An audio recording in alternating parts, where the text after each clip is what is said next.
and welcome back to part 6 of Devil May Cry. This time we're going to go start fighting the worst boss in the game. Nightmare. Ooh. No, seriously, this boss sucks. There's no two way about— oh, blue orb. That's generous of them, cheers. Yeah, my least favourite boss, and most people's least favourite boss, we will encounter this part. It's a boss called Nightmare, because we're about to enter Act 3, and just like Act 1 and Act 2, there's a specific boss we're going to be fighting multiple times to that act. Didn't mean to activate DT there. Because in Act 1 we had Phantom, in Act 2 we had Raven, in Act 3 we have a creature— we have a tank from hell, an artificially made monster called Nightmare. And it doesn't say anything, it just fights you and is a bitch. I don't like it. I never look forward to the fights with Nightmare, it's so annoying. Goodbye. Ow. There we go. Ow, fuck. Alright. Similar to the scarecrows in 4, when they drop their weapons they can hit you if you're not careful. There's a lot of— you can hear a lot of creatures of the night roaring and whatnot in the background, but there's nothing actually up here when you get up here, don't worry about it. Oh, there's something back here. Oh, Devil Star, that might be handy when I get to the harder difficulties. Because once I finish this Let's Play in my own time, I'll go through hard and DMD. And on hard, I'll probably have like a walkthrough on standby just to make sure I get everything on hard, because I'm not at all going to try and get anything on DMD. Because DMD and DMC1, you have no idea how bad that is. Like DMC3's DMD is pretty tough in a lot of ways, and if you're not prepared for it, it can get you annihilated. But trust me, I've had a lot more hard times with 1 than 3 has ever given me on DMD. 1's DMD is by far the hardest. And a lot of people agree with me on that. DMC1's DMD is ridiculous. And if you can beat it, give yourself a pat on the back, because even the Untouchables items, the items that give you unlimited Devil Trigger and make you immortal for about 20 seconds, won't help you in some of the boss fights. Because you just do so little damage. They do so much damage because of the sheer lack of combos that this game has. Because as I said before, the only enemy that can really combo you is Nelo Angelo. Everything else can't combo you, but to make up for that, they make it so everything hits super hard. So get used to everything hitting you. And about 10 to 12 units of health go. Keep in mind our max health is 20 units. Almost everything in the game will two-shot you. And it's just so fucking infuriating, because you have to essentially no damage the whole of DMD to just last. And when it comes to the boss fights, like the boss that we got later on, Nightmare on DMD is, well, a nightmare. I absolutely despise— I'm just checking up here, I don't think there's anything up here, but it's worth a check. I absolutely despise all 3 of the Nightmare fights, because we are fighting him 3 times, spoilers, in this game. And all 3 of the fights are by far the hardest points of the series.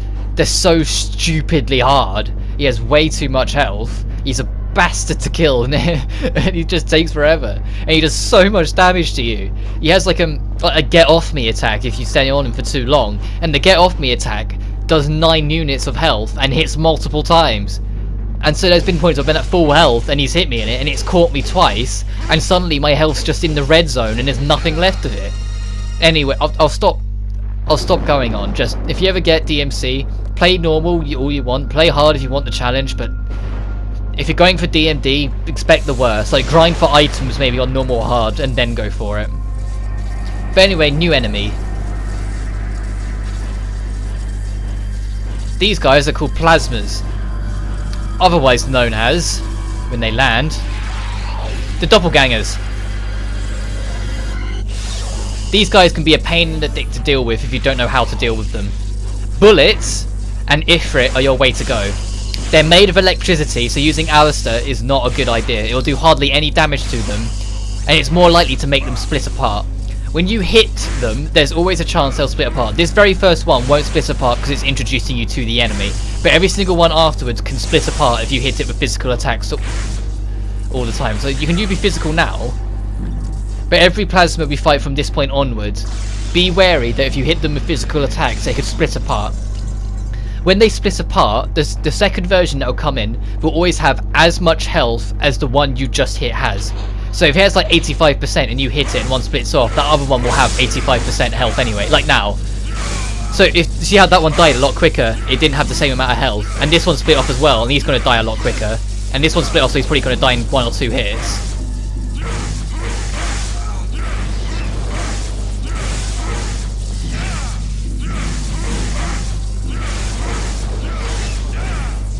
The quickest way to deal with them, if you want them to die super quickly, is to do the DT kick 13, because it just destroys them, and for some reason they almost never split when you do kick 13 on them. Similar, there's another skill called Inferno that we don't have, where if you're in DT and you lock on, and then when you're in the air, move, like hold down any direction and then press the attack button, Dante will slam into the ground and make it like a volcanic explosion all around him, which is the most damaging attack in the game. It does a shit ton of damage to everything and can one-shot some of the bosses on normal. Well, not one-shot, two-shot some of the bosses on normal. But that will stop them from splitting as well on the harder difficulties if you get it. I'm refraining from using that skill or getting it because it's very, other than being very expensive, it's just way too OP. It breaks the game in two. With the exception of DMD, because nothing hurts anything in DMD. You can pound them for an hour and some of them just stay alive. Especially if you let them go into their own devil triggers, because every enemy in DMD has their own devil trigger.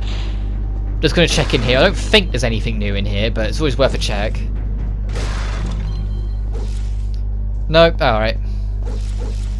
I know I've missed most of the secret missions at this point,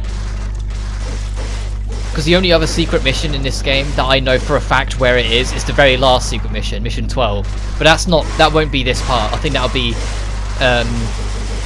next part.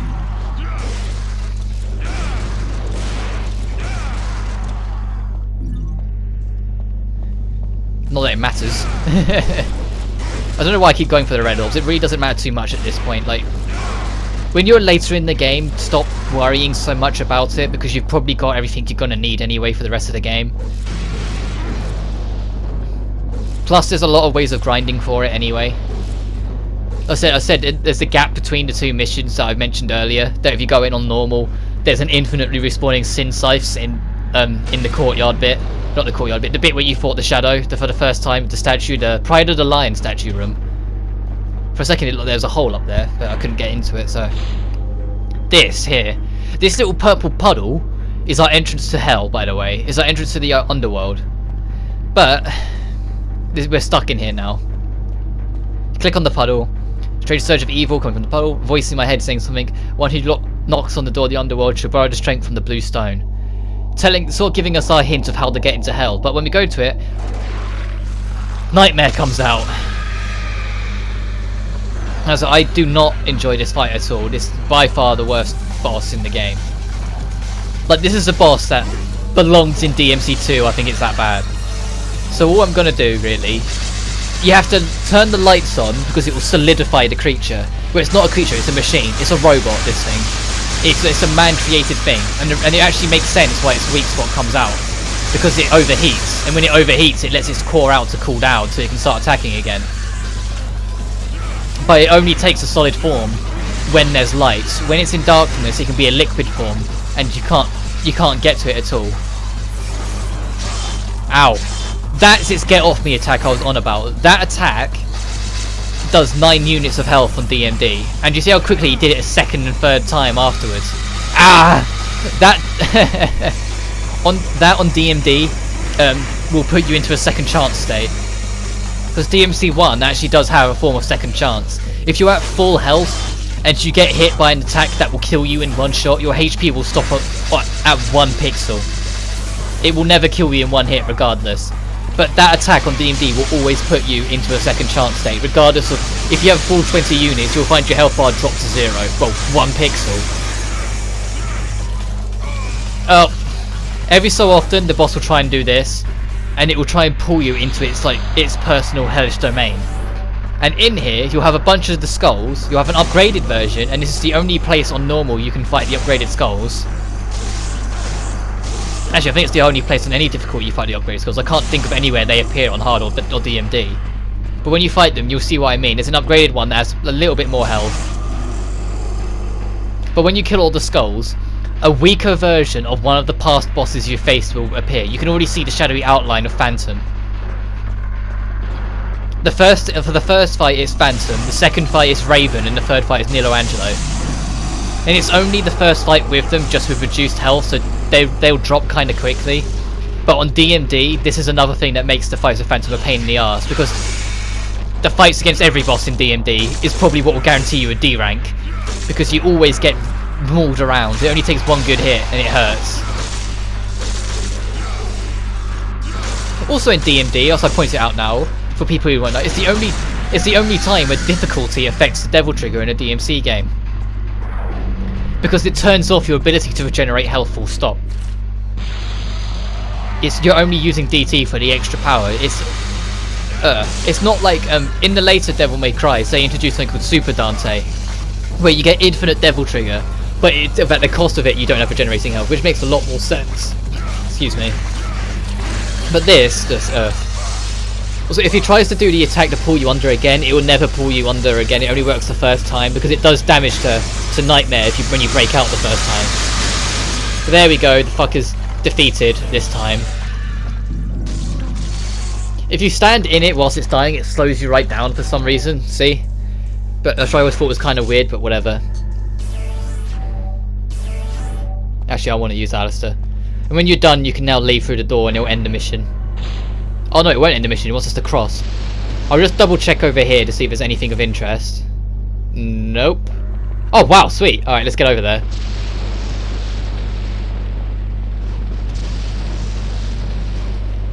Having air hike does make the platforming across all this a lot more manageable.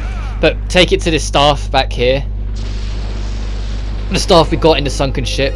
You'll use it, and these two structures on the side will light up and come into existence. The left one takes you where you need to go, the right one takes us to where we need to go, but later. But we're going to go for the right one first, because I believe there's a blue orb fragment around, and we might as well get it now.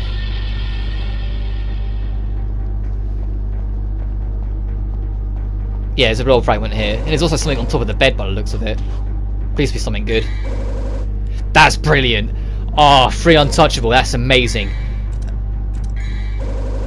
I say untouchables are extremely powerful in normal and hard, because they make you immortal and have unlimited Devil Trigger for about 20 seconds. Yeah, once it burns out, no matter what, you'll reset your Devil Trigger to 0.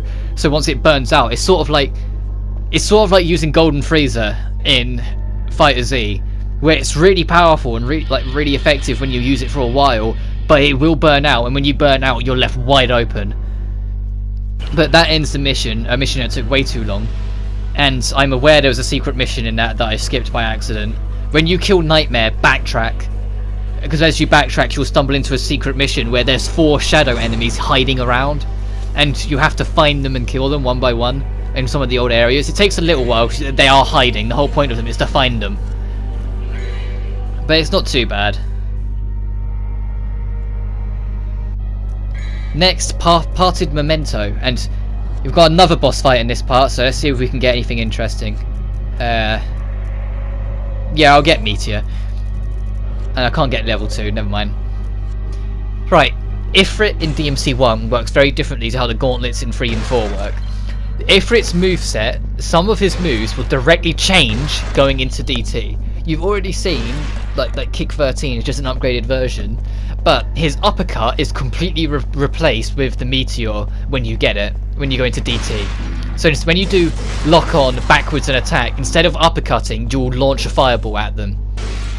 It's the same as when we get Inferno, it replaces his aerial attack. Instead of doing the kick down, if you're pressing a direction when you do it, instead of doing the kick down with it, you will slam the ground and do the explosion.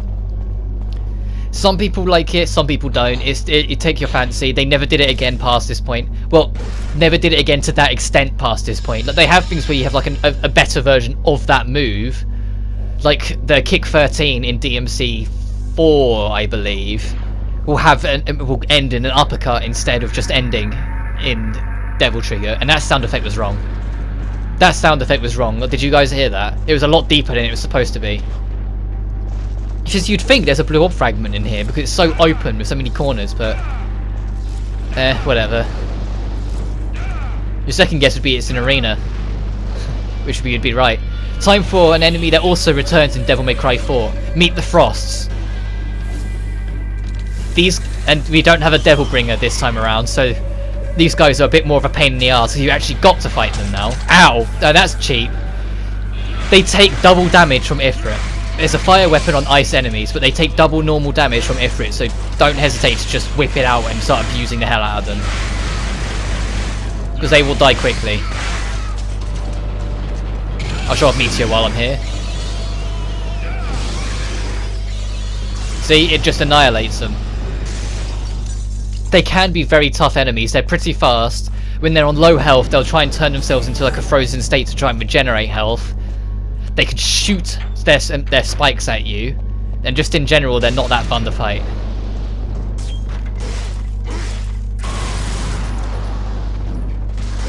If you decide to use a Nightmare Beta, this corridor is brilliant for it. Nightmare Beta, as much as I don't like using it, because its attacks bounce off walls, and it's essentially a more powerful version of a weapon that they, like a laser-based weapon they give you in free. If you have like a tight corridor like this, just charge it up to full and launch it down the corridor, and it's like a guaranteed S rank. Because Nightmare Beta ignores the usual gun philosophy of if they're on the ground it doesn't boost your ranking. Nightmare Beta will boost your ranking, and the easiest way to get an S rank on missions is to use Nightmare Beta down corridors, because it gives you S ranks so easy. Anyway, at this point, all you got to do is get a nice space of distance, so you have enough time to time the fireball coming at you, and just swing it back into the skeletal T-Rex 3 times. If you're too close, it won't shoot the fireball, and if you're too far away, well, you're just wasting time, so I always stand around there to do it. And when you take it down, it'll make this mirror come up. You click on this, and you have to rotate the left stick. You can rotate it either clockwise or anti-clockwise, it's up to you.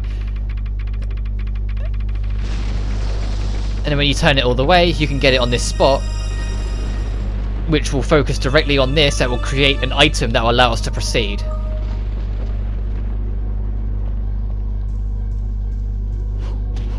But when you're up here, head down here and sort of do a few circles and wander about, and there's a blue orb fragment. Sometimes the blue orb fragment doesn't just drop, so wander around for a little bit if it doesn't, and eventually it will drop for you. I don't believe there's anything on this side. No, it's just a wall. Right. What you're supposed to do, I'll show you, but if I fuck it up, because the platform is very awkward in this game, as you've probably noticed, you got to time the lightning strikes to jump to these platforms, and it's awkward and annoying as all hell. Especially because if the lightning hasn't struck, there's no kind of auto. They see that there was no kind of auto pathing, so the game didn't pick up that there was a ledge there, so Dante just didn't proper jump for it. But if you have air height, you completely skip the challenge and just jump straight over and be done with it. So if you don't have air height, that's what you're supposed to do. But if you do, just don't bother with it. It'll just waste your time. Just get up there. But when you get it, you need to backtrack because there's a door around the corner. I want to build up my DT a little bit, but I won't go haywire. Because we've got another boss coming up very soon. I find it a bit weird that they have the marionette enemies at this point in the game though. Like the same ones. Like DMC3, you have like a group of like hell enemies that like represent each of the sins, and there's upgraded versions that you fight later on to replace the older ones, so it's still challenging, and they just don't bother. Anyway, I'm gonna shut up now because other than just being a cool cutscene, it's also my favourite piece of music in the game, so I want that to play for a while.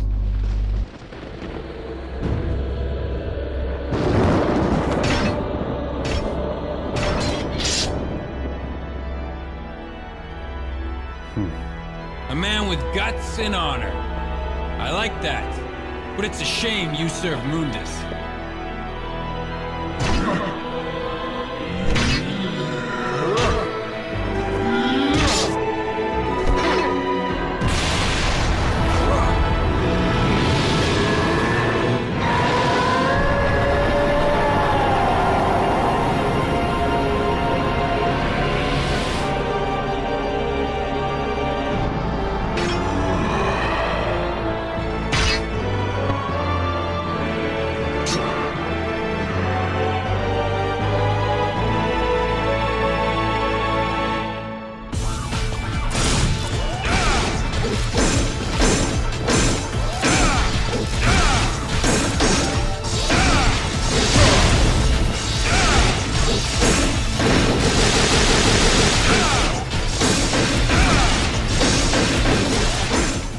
Nelo Angelo is now in his full form, and the face might look familiar to you.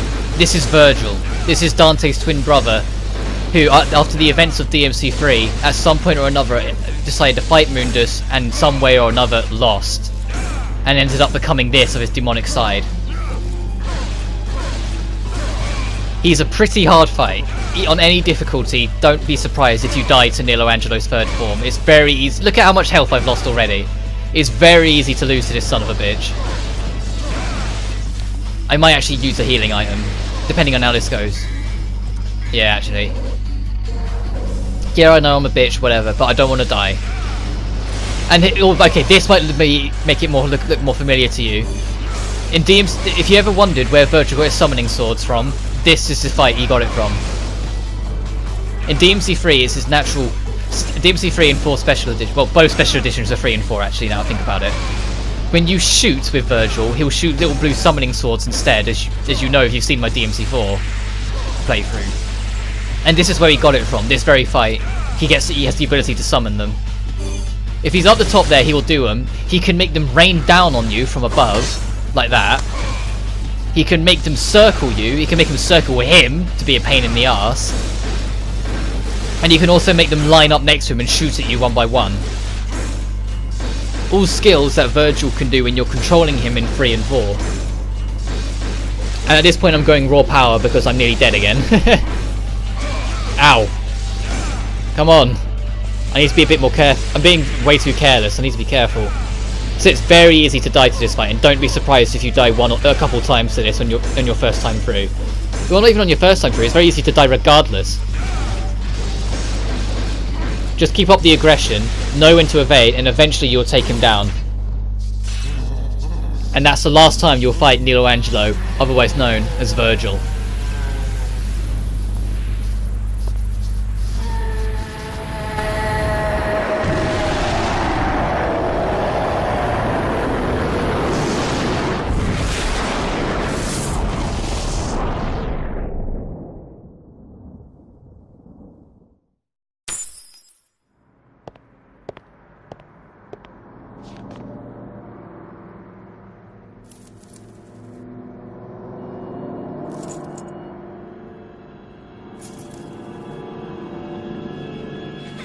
Vergil, Dante, happy birthday. Wow! I want chocolate! No, I want chocolate!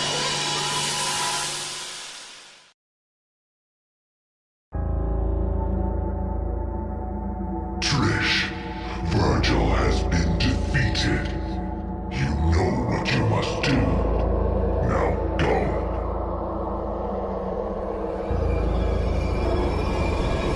Yes, Master. And what a surprise, Trish is evil. Trish works for Mundus. Seriously, like, I think everyone saw that coming when they first go to it. Some random demon shows up, looks like your mum and says, come to this island. You'll probably be like, this seems like a bit like you're trying to just lure me in. But yeah, she works for Mundus. And now she's going to try and kill us, probably. But not quite yet. First we need to Spirit Stone Elixir. Which means we have another boss fight coming up, and I'm going to replace my Vital Star just in case. I want to see if I can get through the whole game without dying once, and so at the cost of that I'm going to be using Vital Stars. And maybe a Holy Water if I really feel like it, if Nightmare pisses me off in the second and third fight. But I won't use an Untouchable because they're way too OP. Anyway, to get the perfect amulet, by combining Dante and the Dark Knight's pendant, Dante and Vergil's pendant, Force Edge can awaken to its true power, the sword that can unleash the true power of the demon world, the sword Spada. This sword itself becomes an entire plot point in DMC3, but we'll get to it when we get to it. This sword is badass. And all the things that you can see here of it transforming, you can do in the game. I don't know all the tricks of the sword, because it does have a few tricks separate from Alistair, but I don't know all of them. And it is a badass weapon. The biggest thing that hurts it is that you don't have Devil Trigger when you equip it, so I won't be using it. The simple side of it is it has Alistair's moveset, but Ifrit's damage. So it will do a shit ton of damage and you'll be able to hit quite often. But every time you'll see as I swing it, the weapon changes shape to have ridiculous range and ability to hit things from any real distance. The sword curves, it'll help you, things like that. And the best part is that it's just badass. It looks like the Soul Edge, for goodness sake. And up here you can check this, but it doesn't really matter because where we need to go is the little portal that appeared. But the biggest annoyance, is I'm gonna unequip it, is that they give you this badass sword. Oh. Unfortunately, you have to go into the menu and equip it if you're going to equip it separately. Because it's separate from Alistair and Ifrit, you can't press in the right stick to do it. But the biggest pain in the arse with it is that when you do all that, you get this badass sword, and instead of the sound effects glitched out again, instead of getting the fighting, what do you do when it loads? When the cutscene ends? You get a badass sword, and they immediately throw you into a water section. Like, this is such like, what the fuck? No, they should have put a few enemies in front of you to let you experiment with Spada first. But no, they throw this at you and you have to just swim around. It's not too bad to find your way. The only thing worth noting is that there's a blue orb fragment hiding in one of the chambers, so look around. Just destroy everything and one of them when you destroy it. Like, that's the way to go, so let's not go that way. Let's look around. Maybe in here? I think this is the one. Yep, there we go. Break that, you get a fragment. And that's the only real thing down here. You can check the rest if you please, but I'm going to get a move on.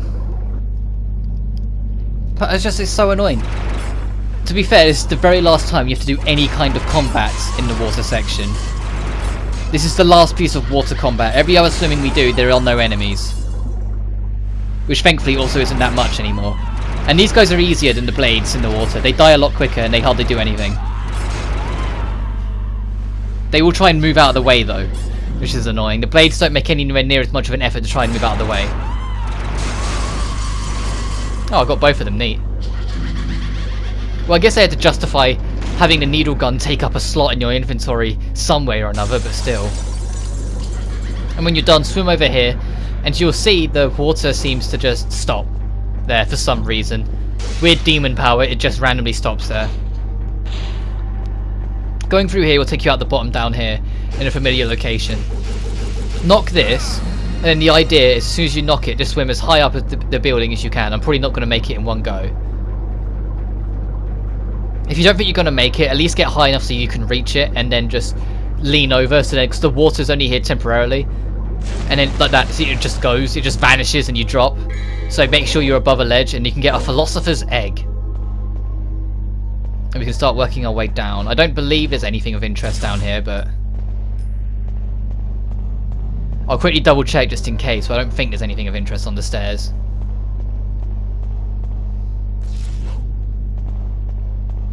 Because there's even little like arrows essentially pointing you where to go.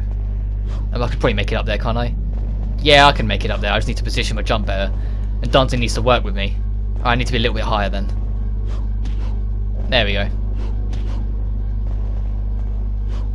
Alright, there's nothing there after all, never mind.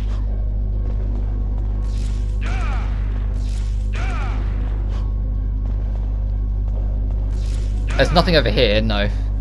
I'm sure there's a blue orb fragment somewhere down here, like somewhere in this bit, I just can't remember where. Ah. Ready for the fight Nightmare again? Do you recognise these?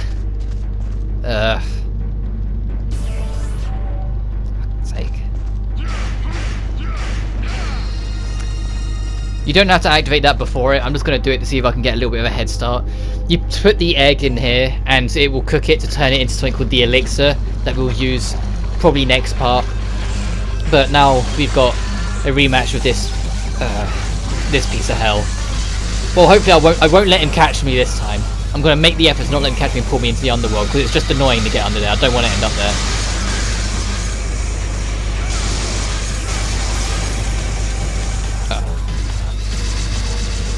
And these little shots here, they hardly do any damage, but if you've just been put into like, if that thing hits you 3 times in DMD, or you get hit by the laser and get put into the second chance state, those little lasers, the chip damage they do, sometimes is enough to kill you. And it's so hard to dodge it because there's so many little bullets, and so it's just chip damage, it's like, ugh. The fights against Nightmare are the worst. Because they're just bad. Oh no, he's going to try and catch me again, and yeah, he's got, fuck! As soon as the light went out, because he only really does it when the light's out, As soon as the light went out, I knew he was going to try it. Anyway, we're going to end up rematching Raven again. I said out loud, he's not going to let him catch me, and he got me. Of course he did. With the third fight, I might just outright let him catch me, because I know he does it a lot more often to try and catch you in the third fight. So I might just let him and get it out of the way, show off all three.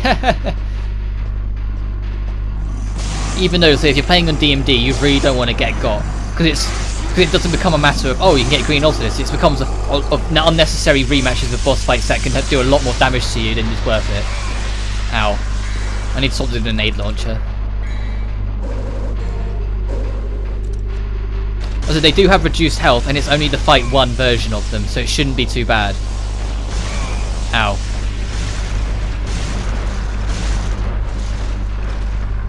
Come on. Hey.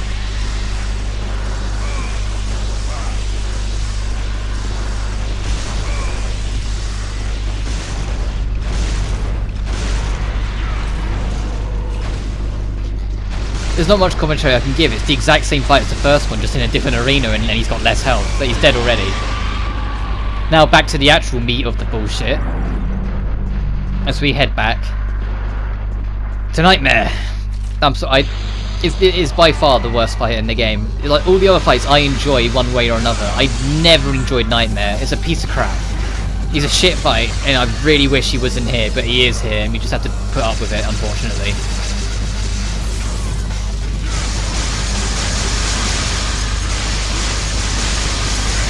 Hopefully you'll die soon. Come on, can I get him this cycle? No, of course not. Next time. Let's turn the light back, reset the light a bit more just in case. Ah! Fuck, god damn it. This tank, it likes to cool off quite quickly. I should be able to do it. Come on. Come on! There we go. I'll never like that fight.